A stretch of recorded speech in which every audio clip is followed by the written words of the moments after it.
Hi friends! Welcome to Bella's Stitchery. It's Tutorial Tuesday, and today is all about fussy cutting. It is an interesting world with sharp objects, lots of questions, confusion. Not anymore. It's relatively simple, and it gives you so many more opportunities in your paper crafts. So, for the things you're going to need, I recommend an X-Acto knife, like so. First tip of the day, tip number 1, get yourself a sharp blade. I waited way too long to replace my blade, thinking I was saving money, only to find out replacement blades are relatively inexpensive. So I don't know what I was doing. I was struggling is what I was doing, and I was just shredding all of my paper. It was terrible. This is a 100 pack of blades.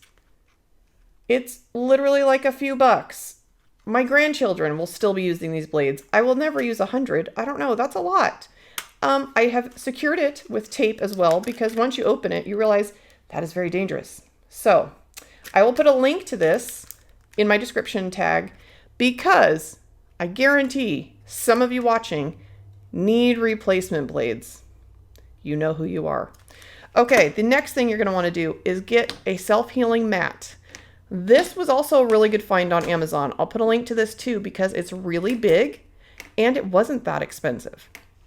You're also going to want teeny tiny miniature scissors. Much more useful with fussy cutting than your junk drawer kitchen Sharpie things. So that's really it. And once you have those tools, the world is yours. So welcome. I have already fussy cut a frame here to kind of show you in a big way what it looks like. And then I'm going to show you in a practical way now. Second tip for fussy cutting.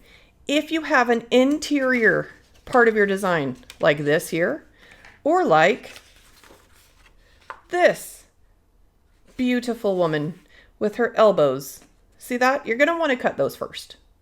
You're going to do the exterior of your object second. And the reason is, if I were to cut around my arm first and then try to cut the interior, I'm much more likely to rip her arm right in half with my X-Acto knife.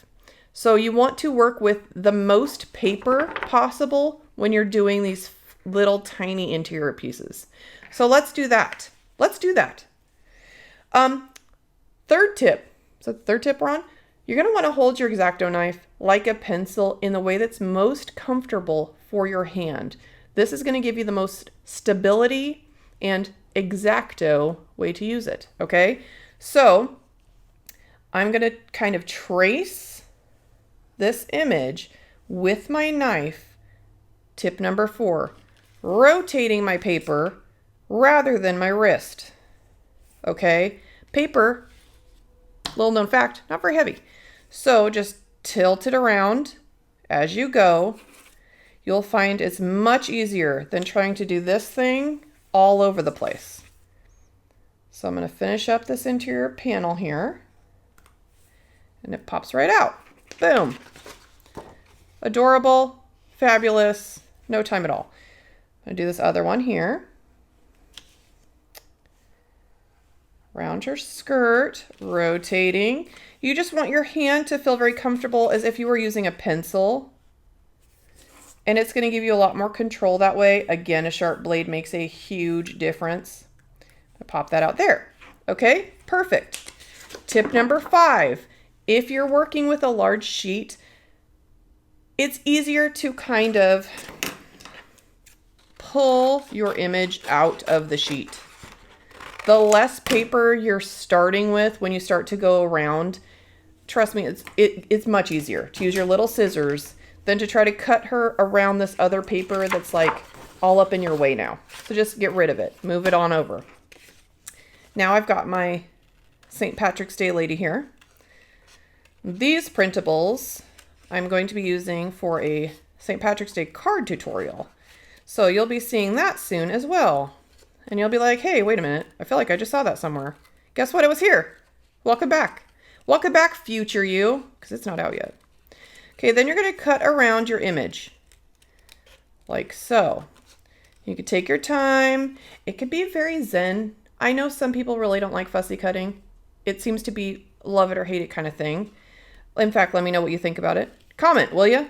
Love it, hate it, it's okay, I don't judge. But I find it could be very relaxing, you know? Put on a little rain app on your phone, catch up on your favorite show on Netflix or what have you. Hulu, Amazon. I'm not going to single one of you out, okay? All of them are good. All have their qualities. They're very fine qualities. Okay, and you're just going to cut around your person or your butterfly or your clocks. And the thing that I like about this, I'm going to show you a couple layouts here in a minute in which I use this technique. It gives you so many more options when it comes to paper crafting. I sometimes get custom requests for things like Scooby-Doo albums or emoji albums. There's no paper for that, so I would be totally stuck. But now I could find printables on things like Etsy, and I have all of these options. Oh, my kids are home. Okay, so here's the lady here. Easy as that, right? So the other thing I wanted to show you, tip number 6, I would say, if we're counting. If that's off, I don't know, just figure out the math.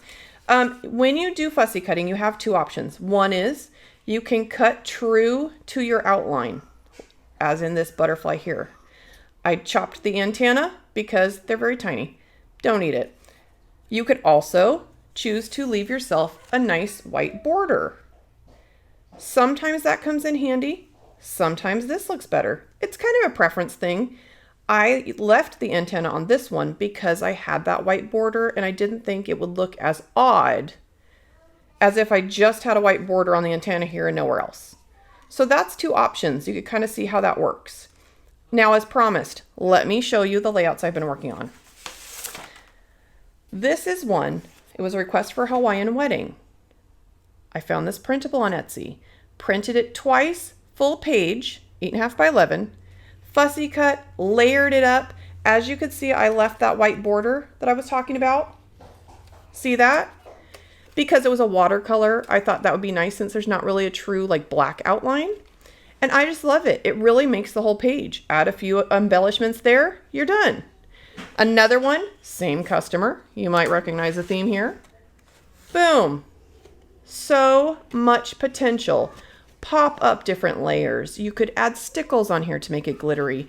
Really, however you want to create, but it gives you all of the control for color palettes, design. There is a printable available to you for almost anything you could think of because people do amazing things with digital printables. So that's my tutorial for the day. Hopefully that inspired you to try this out, or if you have tried it but have felt maybe intimidated, hopefully these tips have helped in some way. So subscribe to my channel, ring the bell, let me know what you think. Check it out and try it out. Let's make some stuff. Bye!